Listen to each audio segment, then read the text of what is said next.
नमस्कार दोस्तों, आप सभी का स्वागत है आपके अपने YouTube चैनल गुरुकुलम पॉइंट्स पर। अगर बात की जाए तो साइंस का यह पार्ट 3 है, जिसमें देखिए पार्ट 2 तक के आपने जीव द्रव्य के बारे में समझा था। अगर पार्ट 3 में बात की जाए तो देखिए पार्ट 3 में जीव द्रव्य, तो जीव द्रव्य को कितने भागों में बांटा गया? जीव द्रव्य को 2 भागों में बांटा गया। जीव द्रव्य के भाग, जीव द्रव्य के भाग कितने हैं? 2 भाग। पहला भाग क्या है? कोशिका द्रव्य।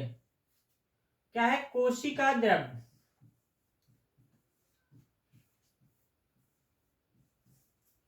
और दूसरा भाग है केंद्रक। अगर कोशिका द्रव्य की बात की जाए तो इसे इंग्लिश में कहते हैं साइटोप्लाज्मा। साइटोप्लाज्मा। केंद्रक को क्या कहते हैं? न्यूक्लियस कहते हैं। न्यूक्लियस। अब देखिए कोशिका द्रव्य क्या है, तो आप इसकी परिभाषा लिख सकते हो। कोशिका द्रव्य की परिभाषा, कोशिका कला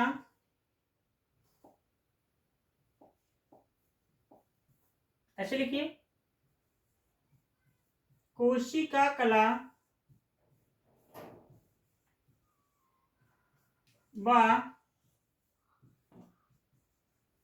केंद्रक के मध्य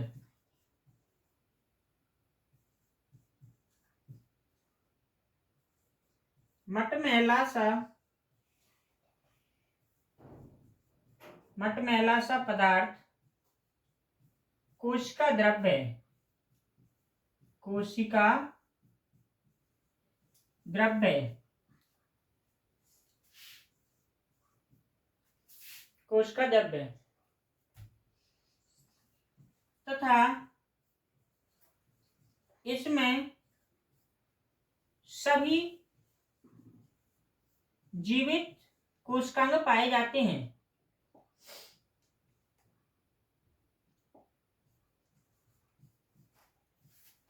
कोशिकांग पाए जाते हैं।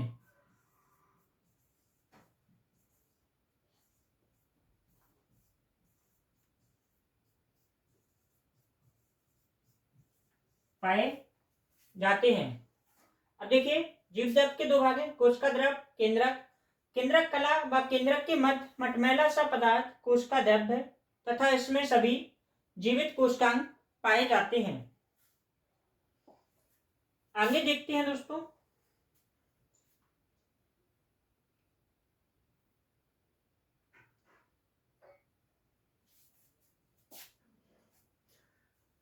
अब देखिए कोशिका द्रव्य, कोशिका के अंदर क्या है? मटमैला सा पदार्थ है। मटमैला पदार्थ है। अगर बात की जाए कोशिका द्रव्य के प्रकार, कोशिका द्रव्य, कोशिका द्रव्य प्रकार की जगह आप कह सकते हो भाग। भाग कितने हैं? तो 3 भाग हैं। 3 भाग कौन कौन से हैं? पहला भाग है कोशिका द्रव्य का एक्टोप्लाज्म। एक्टोप्लाज्म।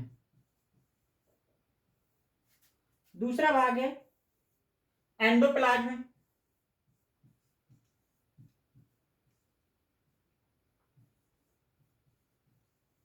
एंडोप्लाज्म। और तीसरा भाग कौन सा है? तो मीसोप्लाज्म है। मीसोप्लाज्म।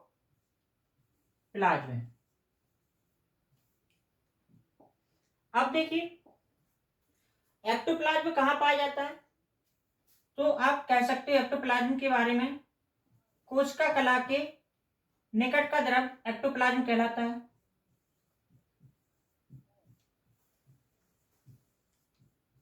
कोशिका कला के निकट क्या मिलेगा? एक्टोप्लाज्म मिलेगा। एंडोप्लाज्म कहाँ मिलेगा? रिक्तिका के निकट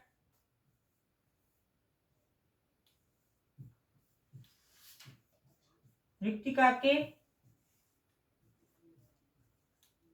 निकट द्रव्य क्या होगा? एंडोप्लाज्म होगा। और मीसोप्लाज्म क्या होगा? एक्टोबा एंडोप्लाज्म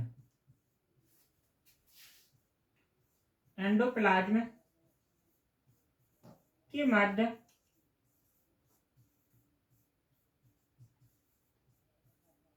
स्थित द्रव्य है। स्थित द्रव्य देखिए, एक्टोप्लाज्म कोशिका कला के निकट मिलेगा, और इसके बाद एंडोप्लाज्म रिक्तिका के निकट द्रव्य एंडोप्लाज्म होगा। और एक्टोप्लाज्म कहाँ होगा? मीसोप्लाज्म कहाँ होगा? एक्टोबा एंडोप्लाज्म के मध्य स्थित द्रव्य क्या है? मीसोप्लाज्म है। और इसी मीसोप्लाज्म में क्या पाया जाता है? इसी कोशिका द्रव्य में, ऐसे कह सकते हो, इसी में कोशिकांग पाए जाते हैं। कोशिकांग पाए जाते हैं। ठीक, बात समझ में? मटमैला पदार्थ क्या होता है? कोशिका द्रव्य होता है। भाग 3 है, एक्टोप्लाज्म, एंडोप्लाज्म, मीसोप्लाज्म। एक्टोप्लाज्म कोशिका कला के निकट वाला द्रव्य, रिक्तिका के निकट वाला द्रव्य एंडोप्लाज्म, और एक्टो और एंडो के बीच में पाया जाएगा मीसोप्लाज्म। इसी में सभी कोशिकांग पाए जाएंगे। अब देखिए, अगर चित्त की बात की जाए, सबसे पहले अपन को मिलेगी कोशिका भित्ति। कोशिका भित्ति के नीचे अपन को क्या मिलेगी?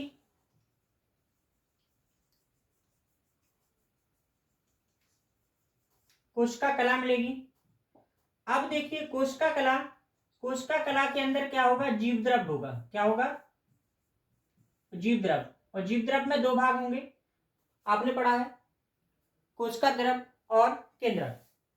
अब देखिए, बात की जाए कोशिका द्रव्य के प्रकार, तो कोशिका द्रव्य के प्रकार में देखिए, आपको देखिए कोशिका कला ये मिल गई, और केंद्रक ये मिल गया, और साथ में यहाँ पर मिलेगी आपको रिक्तिका। क्या मिलेगी? रिक्तिका। अब यहाँ देखिए, इसके निकट स्थित द्रव्य, कोशिका कला के निकट स्थित द्रव्य क्या होगा? एक्टोप्लाज्म होगा। और रिक्तिका के निकट स्थित द्रव्य क्या होगा? एंडोप्लाज्म होगा। और देखिए, फिर इसके बाद इसके बीच में जो द्रव्य होगा, मटमैला सा पदार्थ पूरी कोशिका में, ये क्या होगा? मीसोप्लाज्म होगा। मीसोप्लाज्म। तो इसी मीसोप्लाज्म में क्या पाए जाएंगे? कोशिकांग पाए जाएंगे। क्या पाए जाएंगे? कोशिकांग। ठीक, इतनी बात समझ में आई। अब आगे देखिए, अगर बात की जाए किसकी? कोशिकांग की। कोशिकांग क्या है? कोशिका में पाई जाने वाली जीवित संरचना है।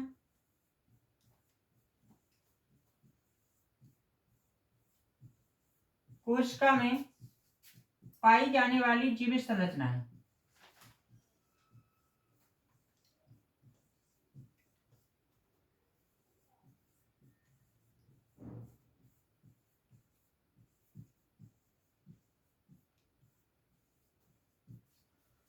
कोशिका में पाई जाने वाली जीवित संरचना है। अगर इंग्लिश में बात की जाए कोशिकांग की, तो उन्हें क्या कहते हैं? सेल ऑर्गेनेल्स कहते हैं। सेल ऑर्गेनेल्स कहते हैं, जीवित संरचना है। अब देखिए, कोशिकांगों की बात करें, कोशिकांग कितने होते हैं? निम्न पाए जाते हैं जो कोशिका में। देखिए, अगर बात की जाए कोशिकांगों की, सबसे पहले आपको पहला कोशिकांग दिखेगा माइटोकॉन्ड्रिया।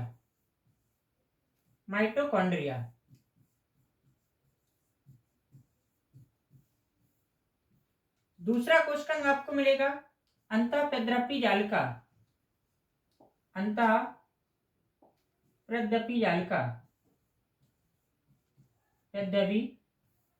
जालिका। इसको क्या बोलते हैं? ईआर बोलते हैं, एंडोप्लाज्मिक रेटिकुलम। तीसरा कोशिकांग आपको देखने को मिलेगा लवक। चौथे कोशिकांग की अगर बात की जाए तो लवक के बाद आपको मिल जाएगा लाइसोसोम।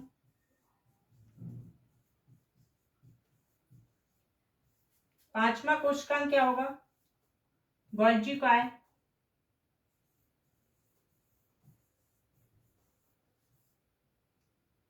इस प्रकार छठवें नंबर पे अगर कोशिकांग की बात करें राइबोसोम।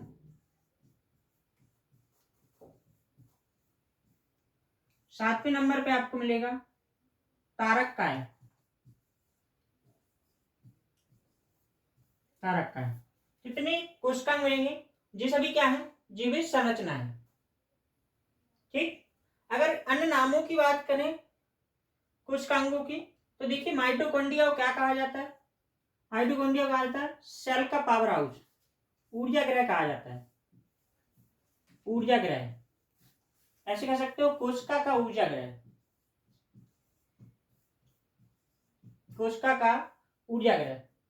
इसी प्रकार देखिए गोल्गी काय को क्या कहा जाता है? ट्रैफिक पुलिस ऑफ सेल कहा जाता है। ट्रैफिक पुलिस ऑफ सेल कहा जाता है। Of cell. इसके बाद देखिए अगर लाइसोसोम की बात की जाए तो कोशिका की आत्महत्या की थैली कहा जाता है। कोशिका की आत्महत्या की थैली।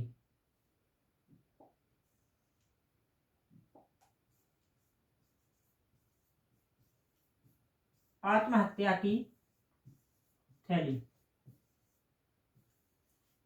और बात की जाए किसकी? राइबोसोम की। तो राइबोसोम को और देख लीजिए, प्रोटीन की फैक्ट्री कहा जाता है।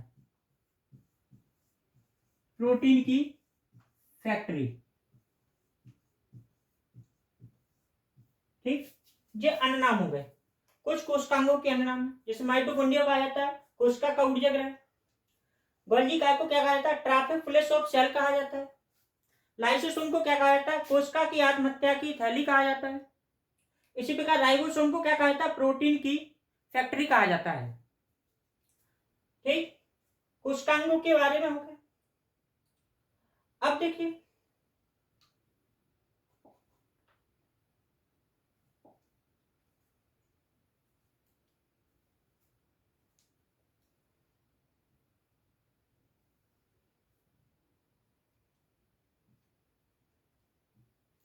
सबसे पहले देखिए ये चित्र किसका दिया है? ये माइटोकॉन्ड्रिया का चित्र दिया है। तो हेडिंग बनाना है माइटोकॉन्ड्रिया। और माइटोकॉन्ड्रिया में देखिए पहला चित्र। अगर माइटोकॉन्ड्रिया में चित्र की बात की जाए तो देखिए क्या देखने को मिलता है माइटोकॉन्ड्रिया में? सबसे पहले आपको देखने को मिलेगा माइटोकॉन्ड्रिया में तो बाहरी दोहरी झिल्ली मिलेगी। क्या मिलेगी? सबसे पहले ये क्या है? माइटोकॉन्ड्रिया की संरचना। संरचना। ठीक। तो इसमें क्या मिलेगी? सबसे पहले आपको मिलेगी दोहरी झिल्ली। दोहरी झिल्ली। फिर देखिए दोहरी झिल्ली के बाद फिर आपको एक द्रव्य सा दिखाई दे रहा है बीच में, तो ये हो जाएगा। फिर इसके बाद आपको देखने को मिलेगी मैट्रिक्स।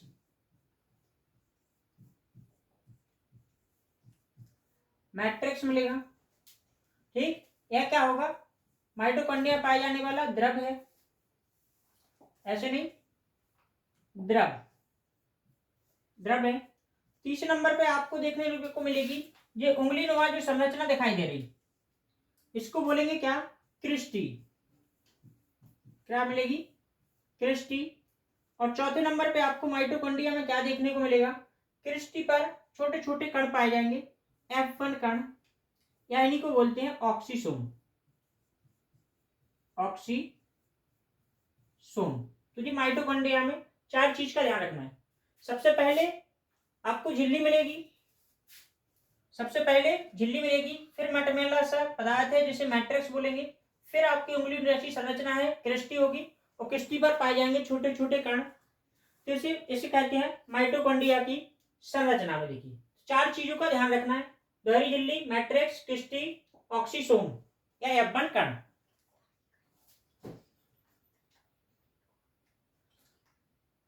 अब बात करते हैं माइटोकॉन्ड्रिया की। अगर माइटोकॉन्ड्रिया की बात की जाए तो देखिए माइटोकॉन्ड्रिया सबसे पहले बात करते हैं किसकी, खोज की।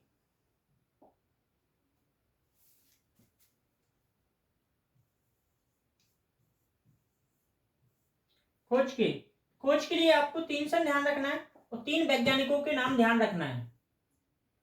देखिए पहली सन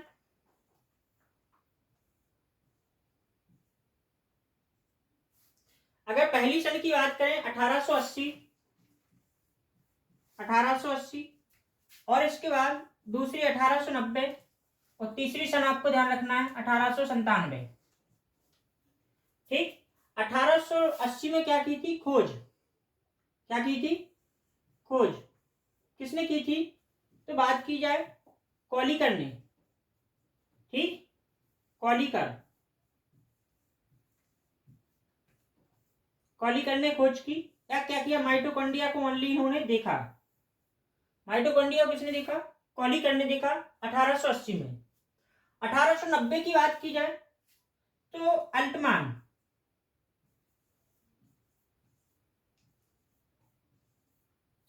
अल्टमान ने इसे बायोप्लास्ट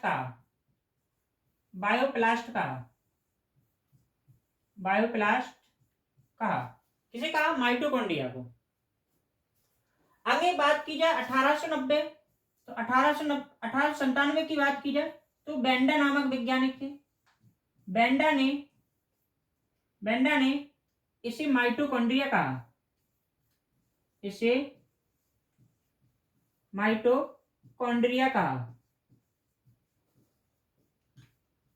माइटोकॉन्ड्रिया कहा। अगर बात की जाए हिंदी नाम की माइटोकॉन्ड्रिया के तो हिंदी नाम क्या है इसका, सूत्रकणिका माइटोकॉन्ड्रिया क्या है, हिंदी नाम है।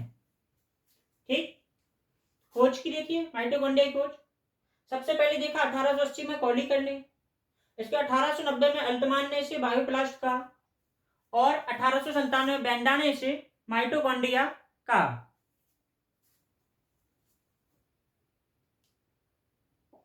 अब आगे देखिए माइटोकॉन्ड्रिया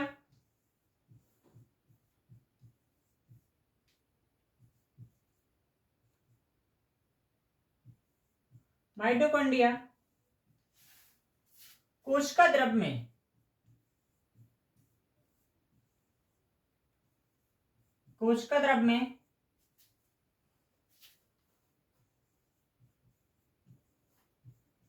चप्पल के आकार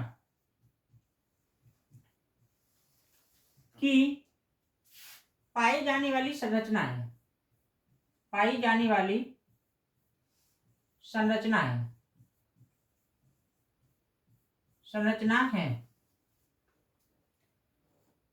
अब इसके बाद बात की जाए माइटोकॉन्ड्रिया की संरचना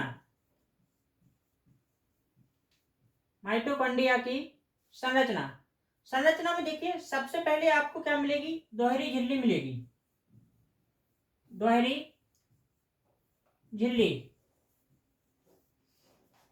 फिर आपको क्या मिलेगा, फिर आपको मिलेगी मैट्रिक्स या इसी को कहते हैं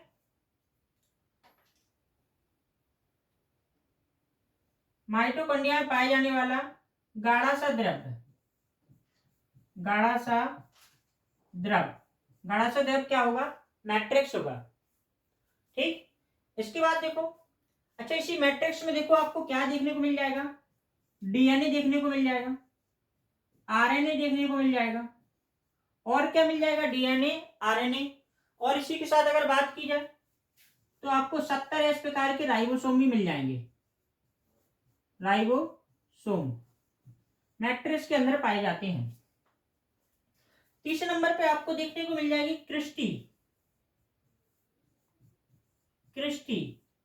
अगर क्रिस्टी की बात की जाए तो क्रिस्टी क्या है, माइटोकॉन्ड्रिया पाई जाने वाली अंगुलीनुमा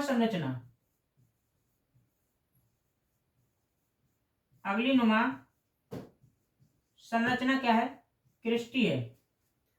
और लास्ट में आपको मिलेगा क्रिस्टी पर छोटे छोटे कण होंगे जिन्हें बोलेंगे F1 कण, F1 कण। ठीक, इतनी चीजें माइटोकॉन्ड्रिया की संरचना है। दोहरी झिल्ली, फिर मैट्रिक्स मिलेगा गाढ़ा द्रव, फिर क्रिस्टी मिलेगी, और क्रिस्टी के बाद फिर क्या मिलेंगे, F1 कण मिलेंगे।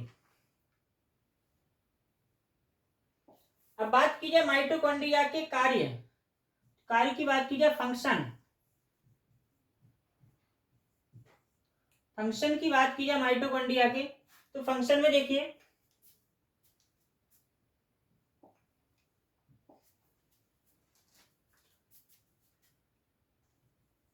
माइटोकॉन्ड्रिया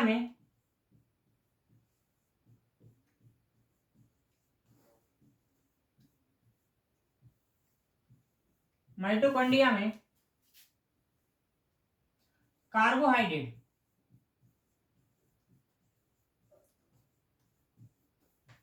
कार्बोहाइड्रेट का ऑक्सीकरण करके, ऑक्सीकरण करके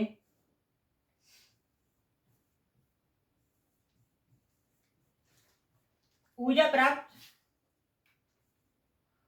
प्राप्त की जाती है, ऊर्जा प्राप्त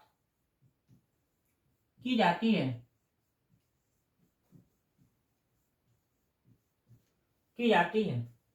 देखिए माइटोकॉन्ड्रिया क्या होता है, कार्बोहाइड्रेट का ऑक्सीकरण करके ऊर्जा प्राप्त की जाती है। अच्छा, अगर मैप से समझा जाए, सबसे पहले देखिए माइटोकॉन्ड्रिया, माइटोकॉन्ड्रिया में क्या होगा, माइटोकॉन्ड्रिया में पाया जाता है मैट्रिक्स, मैट्रिक्स पाया जाता है। मैट्रिक्स में क्या चलता है, क्रेब्स चक्र चलता है, क्रेब्स साइकिल या क्रेब्स चक्र भी कह सकते हैं इसे को। और क्रेब्स चक्र से क्या प्राप्त होती है, मुझे 36 एटीपी के बराबर ऊर्जा मिलती है, 36 एटीपी ऊर्जा प्राप्त होती है, ऊर्जा प्राप्त होती है। ठीक, तो देखिए माइटोकॉन्ड्रिया, माइटोकॉन्ड्रिया क्या पाया जाता है, मैट्रिक्स, मैट्रिक्स में क्रेब्स चक्र चलता है, क्रेब्स चक्र से क्या प्राप्त होती है, 36 एटीपी के बराबर ऊर्जा प्राप्त होती है। अगर देखिए दूसरे उसमें समझे, तो देखिए यहां पर कार्बोहाइड्रेट जैसे ग्लूकोज, ग्लूकोज, ग्लूकोज देखिए साइटोप्लाज्मा,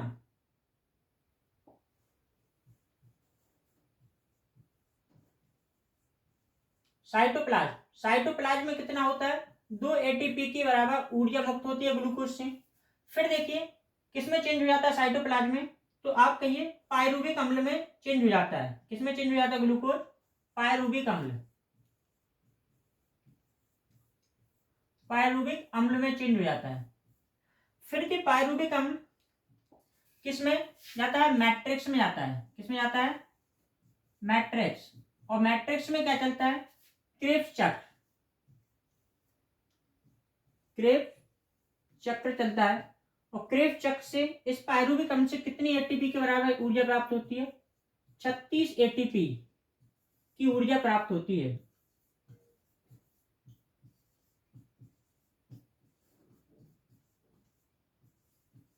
अब देखिए आपके पेपर में क्वेश्चन क्या आता है, क्वेश्चन आता है कि ग्लूकोज के एक अणु से कितनी एटीपी के बराबर ऊर्जा प्राप्त होती है।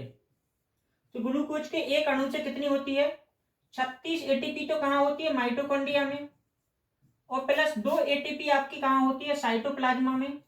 तो टोटल एटीपी कितनी बनती है, तो 38 एटीपी के बराबर ऊर्जा प्राप्त होती है।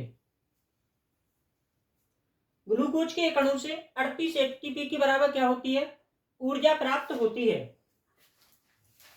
अब देखिए आगे बात की जाए, जो एटीपी है, एटीपी को कोशिका का ऊर्जा का सिक्का कहा जाता है, एटीपी को कोशिका का ऊर्जा का सिक्का कहा जाता है, ऊर्जा का सिक्का कहा जाता है, कहा जाता है। ठीक, इसके बाद देखिए एटीपी का अगर फुल फॉर्म की बात की जाए, तो एडिनोसिन ट्राइफॉस्फेट,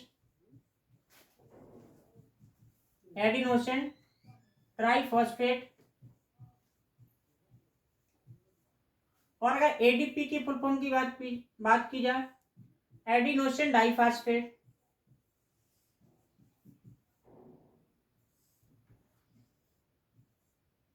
डाइफॉस्फेट, ठीक। अब देखिए, जैसे आपके पास माइटोकॉन्ड्रिया क्या बनी, एटीपी, एटीपी बनी। अब एटीपी से क्या हो जाएंगे, पूरे फंक्शन हो जाएंगे। क्या हो जाएंगे, फंक्शन। किसके फंक्शन हो जाएंगे, सेल के, सेल के पूरे फंक्शन हो जाएंगे। ये क्या है, माइटोकॉन्ड्रिया है, ठीक। माइटोकॉन्ड्रिया में एटीपी बनी, एटीपी से पूरे फंक्शन हो जाएंगे। जब फंक्शन के पास जो शेष एटीपी बची, क्या बची, शेष एटीपी, शेष एटीपी बची, तो ये किसमें, एडीपी में कन्वर्ट हो जाएगी। किसमें कन्वर्ट हो जाएगी, एडीपी में, एडीपी में कन्वर्ट हो जाएगी। और एडीपी फिर से किसमें संगत हो जाएगी, माइटोकॉन्ड्रिया में संगत हो जाती है, संगत हो जाती है, ठीक। तो जो आवश्यक ऊर्जा होती है वो एटीपी, एटीपी से एडीपी में संगत हो जाती है, ठीक है दोस्तों। तो पार्ट 3 में, सेल पार्ट 3 में आपका वीडियो यहीं समाप्त करते हैं। इसी के साथ दोस्तों, अगर आप रेलवे की तैयारी कर रहे हैं और साइंस पढ़ने में आपको, साइंस पढ़ने में आपको अगर दिलचस्पी है, प्लीज इस चैनल को लाइक शेयर सब्सक्राइब अवश्य कीजिए। थैंक यू दोस्तों।